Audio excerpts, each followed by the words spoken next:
Good afternoon and welcome to Football League World TV. This is the EFL Transfer Zone show. We are now fully in the January transfer window. Rumours are starting to pick up with real pace, and we've already had a few done deals as well. We hope everyone who watches our content had a great Christmas and a fantastic new year. We've got plenty of great content coming up for you guys here on Football League World TV over the coming months and weeks.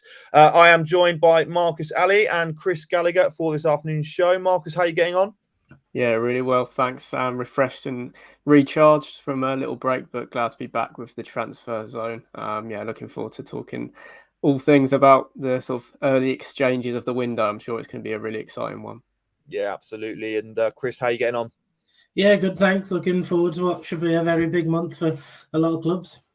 Yeah, for sure. As ever, if you are watching this show on Facebook, YouTube, or Twitter, please do send in your comments. What do you make of the transfer rumours and done deals we're going to be talking about in today's show? What players would you like your club to sign in this window? And are there any players within your current EFL club you'd like to see moved on in the January transfer window? Please do let us know. But let's get straight into it.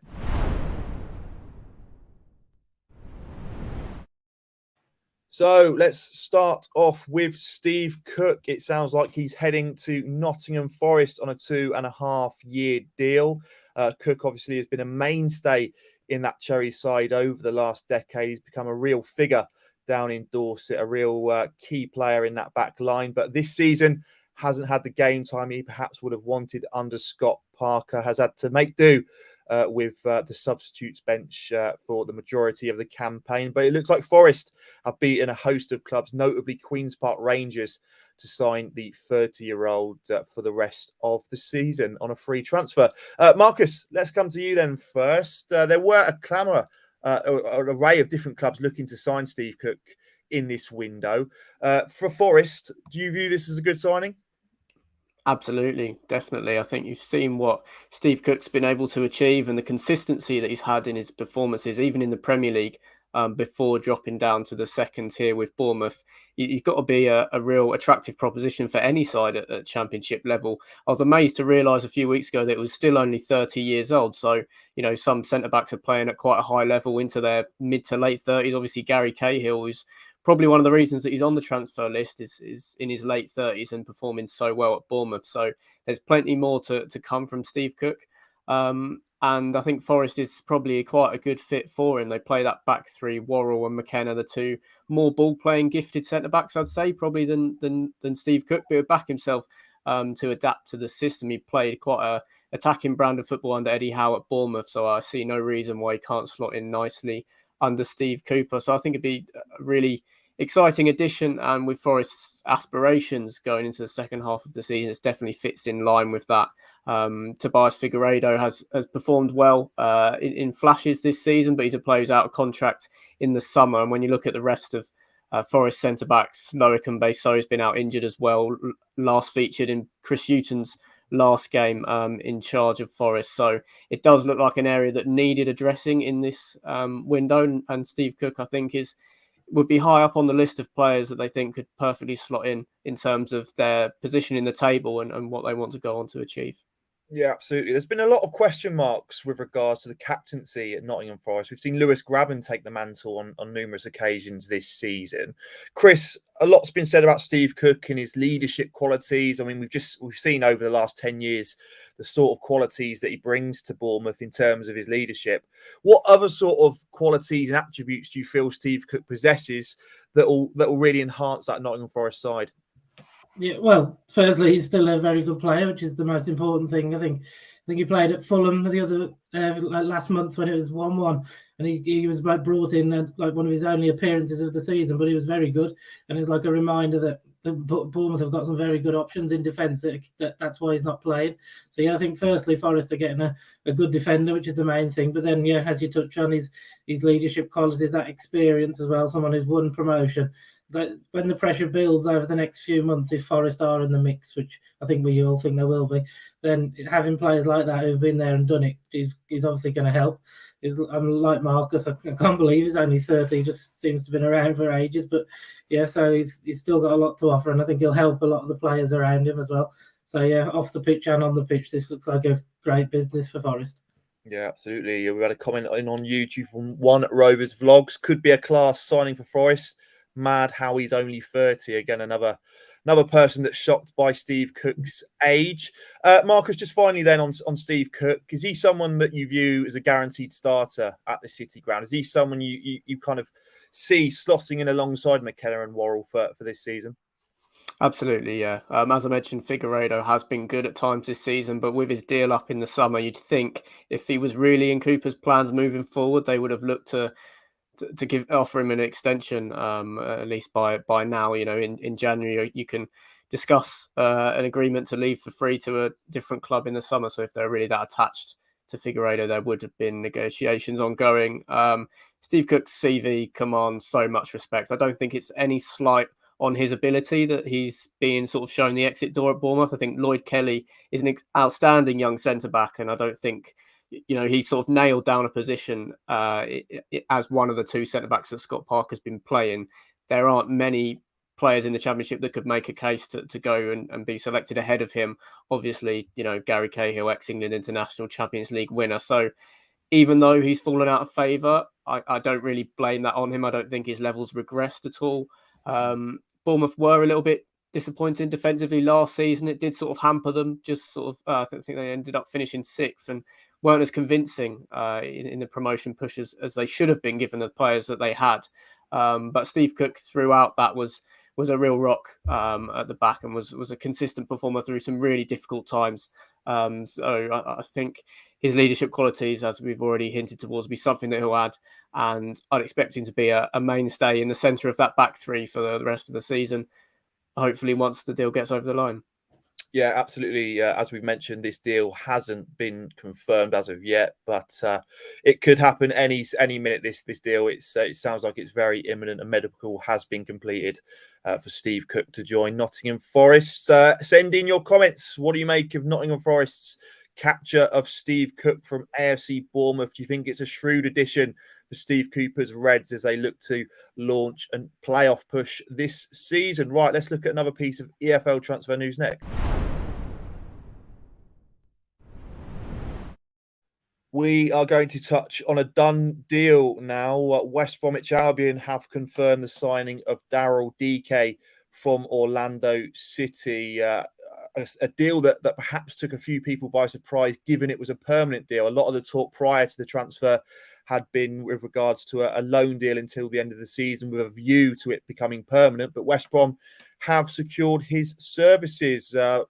EFL fans will know a lot about Dike, given his spell at Barnsley in the second half of last season. He scored 9 goals in 19 appearances for the Tykes as they launched an unlikely push for the top 6. Chris, let's come to you then first on this. It's no secret that Valérien Ismaël wanted to add a new striker to West Brom in the January transfer window. They've got their top target in Daryl Dike. It just sounds like a good deal for all parties, this, doesn't it? Yeah, I think it's a brilliant deal. I think the board deserve a lot of credit for getting it done permanently, firstly, and so quickly. So that'll give him a week or two to get up to fitness, because I think the MLS season finished a few months back, and so but then he'll be ready. I think they've got QPR after the FA Cup game this weekend. So yeah, I think it's the best signing that they could make, and the one that, as you said, the manager wanted, and he's going to solve a lot of their problems. They've been too reliant on Carl and Grant for goals. And we know this guy can score goals. He can lead the line. He suits the style of play. So, yeah, there's nothing. It's the perfect transfer for West Brom.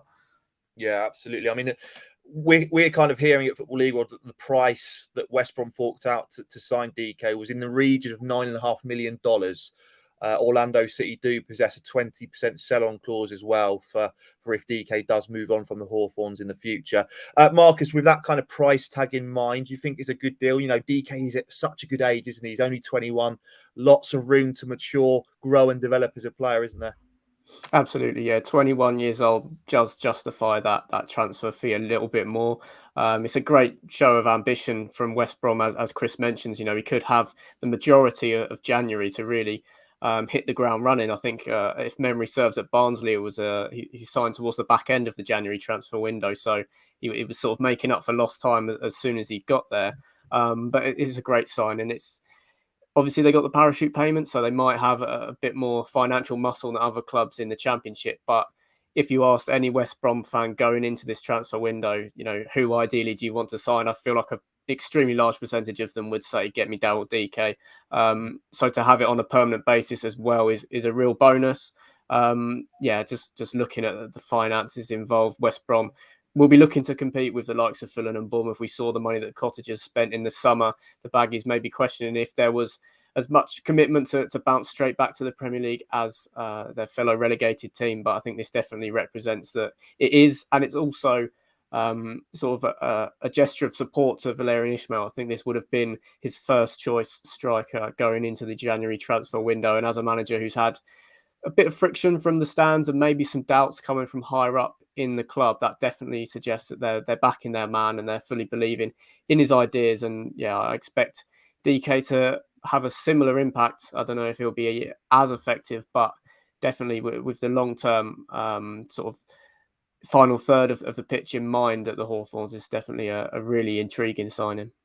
Yeah, absolutely. I mean, West Brom of late have had numerous chances in a lot of their games, but failed to hit the back of the net. So they'll be hoping that DK can deliver that over the next few months and weeks. Chris, I'll just come to you. I mean, let's kind of make it a bit of a prediction here right now. How many goals do you think DK will score between now and the end of the season for West Brom?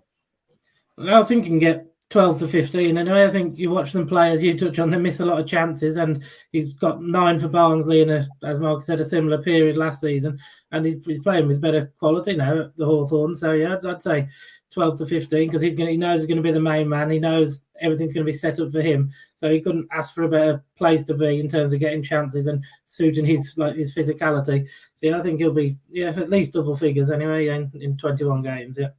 Yeah, absolutely. Any West Bromwich Albion fans watching this show, send in your comments. Are you delighted to see Daryl Dike arrive at the Hawthorns? Please do let us know in the comments. Right, let's look at another piece of transfer news next.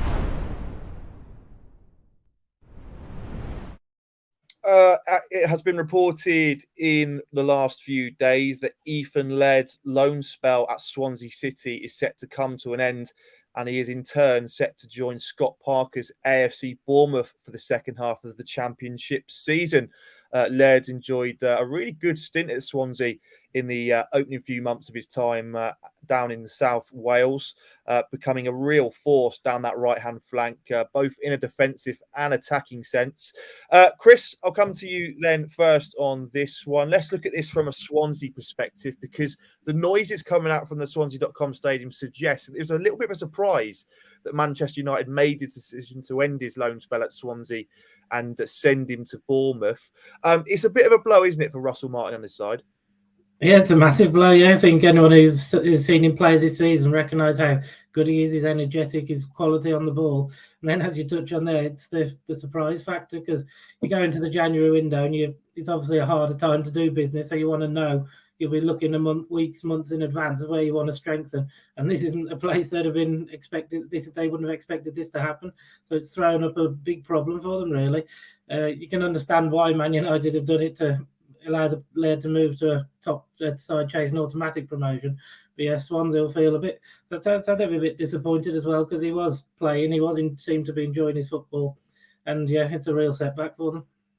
Yeah, in terms of AFC Bournemouth's move for Laird, Marcus, it's a good signing, isn't it? He's a very young prospect, has shown quality in the second tier, likes to get forward. We know how Bournemouth like to play, very expansive, like to play on the front foot.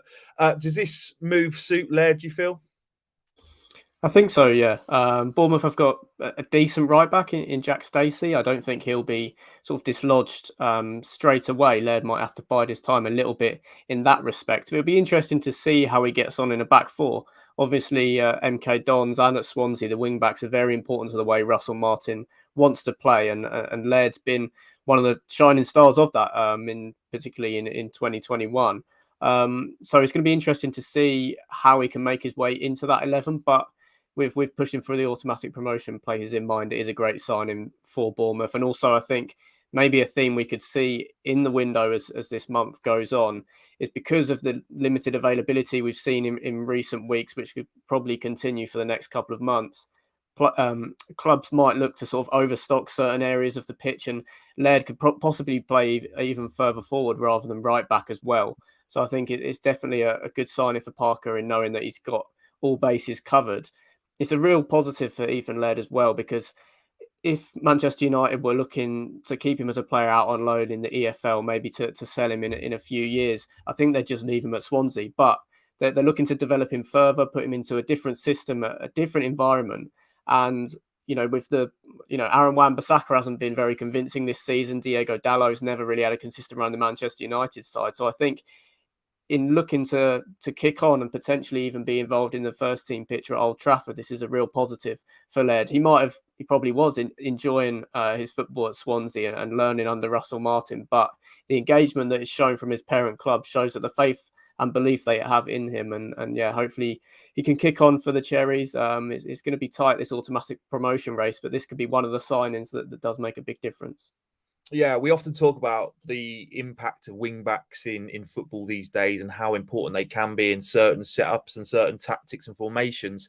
I quite like the prospect of Jordan Zamora on the left and Ethan Laird on the right. I think that could provide some real attacking impetus on either flanks for the Cherries. So that could be an exciting prospect for sure.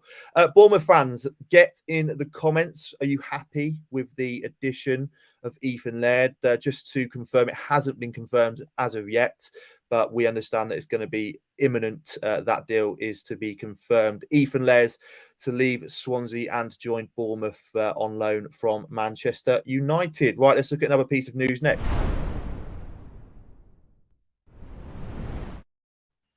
It's looking likely that Patrick Roberts is close to joining Sunderland in League One. Roberts has had a mixed spell over the last few years. Lots of loan spells away from Manchester City. Last spent time over in France with Troyes, but struggled to get into the team and struggled with a handful of injuries as well. We saw him play with Middlesbrough recently in the EFL. Again, had a bit of a mixed stint, showed flashes of what he was all about, perhaps lacked that consistency at the Riverside. Chris, we'll come to you first on this one. Patrick Roberts is only 24 years old. He feels like a name we've heard for a number of years, that perhaps, there was a lot of hype around him kind of when he was breaking through, certainly when he came through at Fulham. It feels to me that he just needs to find the right home, because there is quality in there. We know what sort of play he can offer you. Do you think Sunderland is a good potential destination for Roberts in his career development? Yeah, I do. Yeah, I remember watching him for Celtic, and he was outstanding. You'd see him, the intelligence in play, the passing, and he was scoring goals and making assists. I know it was Scotland, but I may be thinking when he's playing for a dominant team, that can be what he needs to get the best out of him. So yeah, Sunderland in that sense could be ideal, where a team that will keep the ball are looking to attack and will utilise him at his best. Because I think he was at Derby as well last season, wasn't he? When they're struggling down the bottom, so you have to adapt and play in a different way. But at Sunderland, yeah, if he doesn't get back to that Celtic format, Sunderland, then there is a problems with him, because they are flying right now. They're scoring goals. They're good to watch, and he will have a place in the team, I think, and he should be able to thrive there. Yeah, I think if you're Ross Stewart and you're hearing this news, you must be licking your lips, because it's another kind of outlet of creativity to provide service to him, because he's been quite lucky this season with the amount of service he's been given by the likes of Embleton, Dan Neil, McGeady, etc. This is just another kind of player to add into the mix that can offer them sort of creative outlooks up top. Marcus, he's quite a versatile player, isn't he? Patrick Roberts can be deployed on either wing or centrally. Where do you perhaps see him fitting into this Black Cats 11? Do you see him kind of perhaps being utilised in various positions by Lee Johnson when needed? I think probably off either flank. Sunderland do have depth in those areas. Leon Diaku and Alex Pritchard have been really impressive in recent weeks as well. I'd probably argue that the Black Cats are more in need of a player that can play through the middle and offer a little bit of competition for Ross Stewart, because there isn't a lot of depth there. However, Patrick Roberts, with his contract expiring at the end of the season, probably does present value in the market. I know he hasn't performed well since his days at Celtic, as Chris mentioned. That was 3.5 seasons ago now. So this is a player that does really need to settle somewhere. Played a huge hand in Derby staying up on the final day last season. So even though it was really trying circumstances, he managed to find that bit of quality in the biggest match of their season, really. So it's going to be interesting to see, wherever his next destination is, how he can settle down. Obviously 24 years old. I think even though they do have a lot of wingers with the fixture schedule in League One, there'll definitely be opportunities for him, but I do expect it to be out wide to start with. Lee Johnson likes to deploy a front three where possible. So I think popping in and around the spaces that with Ross Stewart occupying, defenders will get the most out of him. However, it is going to be tricky for him to force his way in initially and to establish himself in the 11 with the players that have been performing in recent weeks. I think Lyndon Gooch dropping back as maybe a right back or right wing back has probably created a slot for him in that attacking contingent. So it's going to be interesting. He goes into it with a point to prove, but I think it does fit the sort of type of player that Sunderland have definitely been looking to sign over the last couple of windows. Yeah, I think the term point to prove is quite important here, because we saw another player with a point to prove arrive at Sunderland in Alex Pritchard. Lots of hype around him when he was younger. His career has started in recent kind of years, but this season he's really come to the fore, hasn't he, for Sunderland, and has become one of their key cogs in the side right now. So I suppose Lee Johnson will hope to just put an arm around Patrick Roberts' shoulder and say, look, you are a talented player, you've got quality. Go and show it on a weekly basis. Will be one to watch for sure. Sunderland fans, send in your comments. Would you be happy with Patrick Roberts arriving at the Stadium of Light this summer? Are there any other players you feel Lee Johnson needs to add to the team in this window? Please do let us know. Right, we've got 2 more bits of EFL transfer news for you next.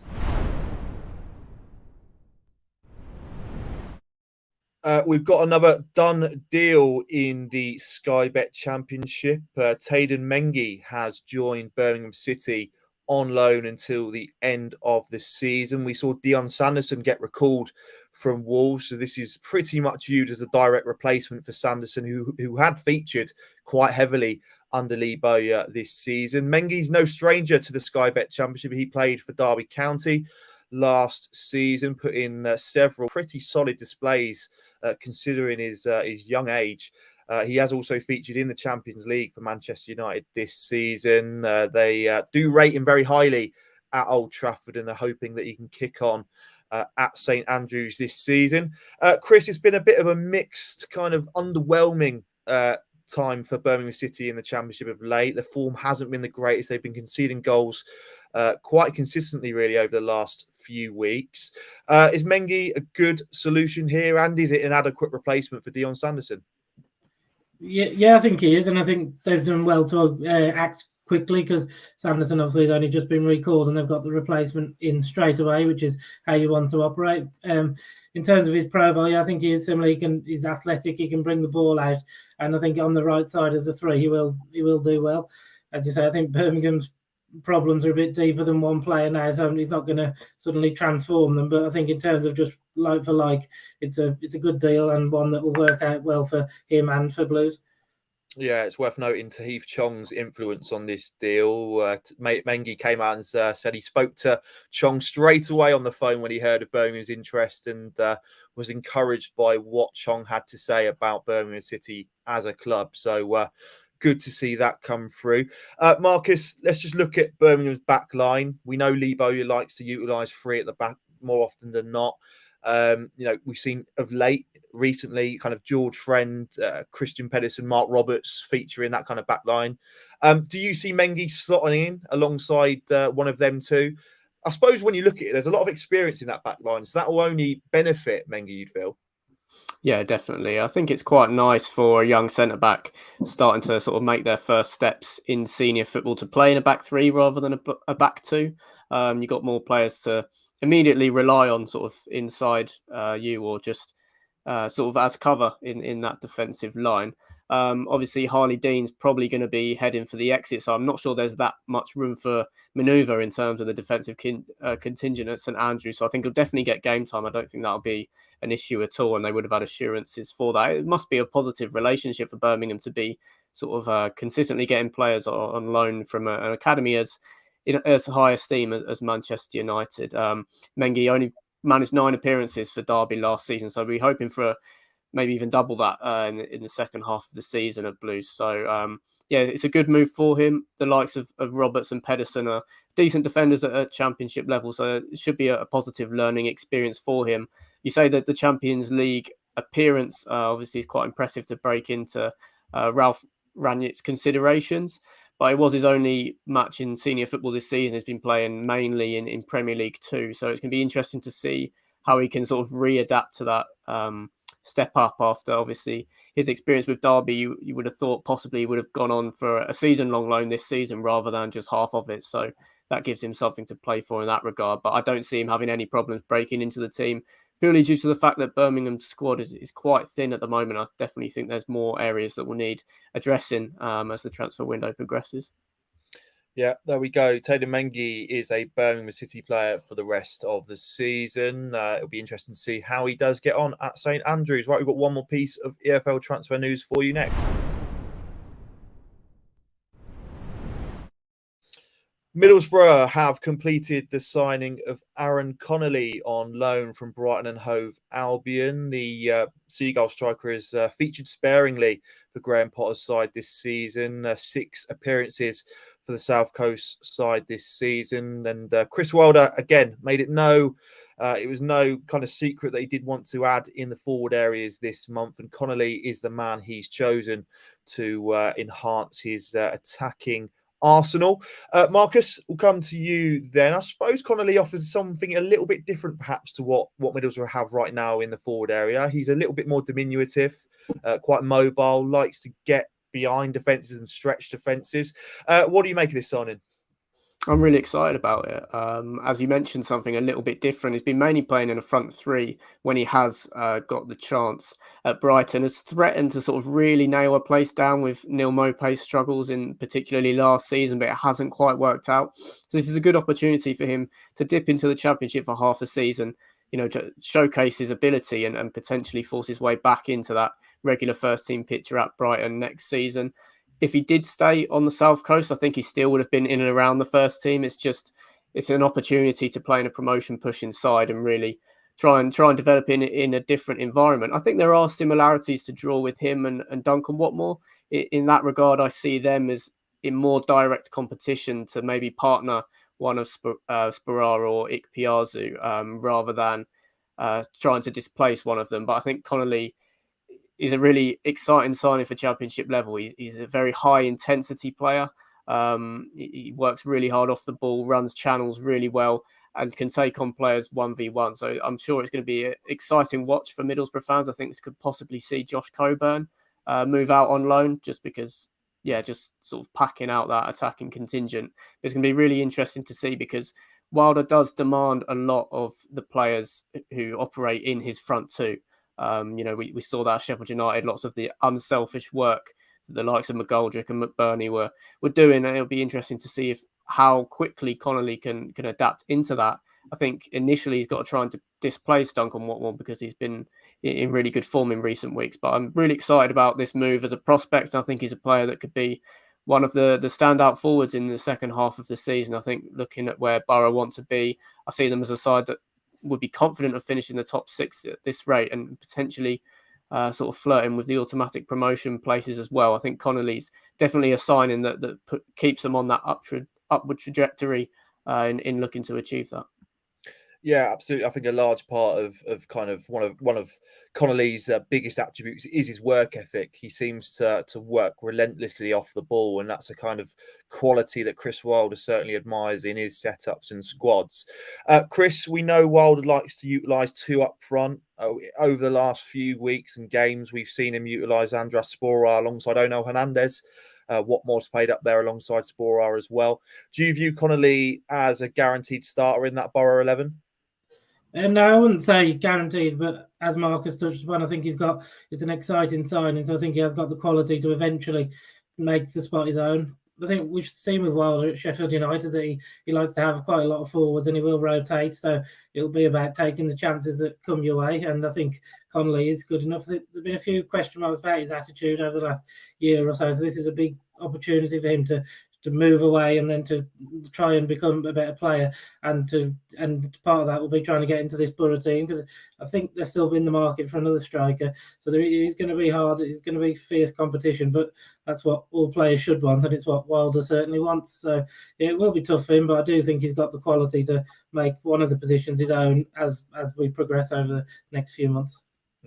For sure. That could spark Uche Ekpezi's potential departure. We know we've reported in recent weeks that Wilder is looking to offload the player in this window, so that could potentially accelerate that departure from the Riverside in the new year. Right. Well, that concludes today's EFL Transfer Zone here on Football League World TV. We could have packed this show with around 20 to 25 more rumours, given the amount of speculation that's swirling around right now. But luckily for everyone that's watching, we've got another EFL Transfer Zone show on Thursday, so make sure you stay tuned to that. Marcus, Chris, thanks for joining me on this afternoon's show, and thanks to all of those who watched and commented. If you are watching this on repeat on YouTube, please do hit the like button, subscribe to us, and send in your comments down below as to who you'd like your club to sign in this January transfer window. But until next time, we shall see you soon.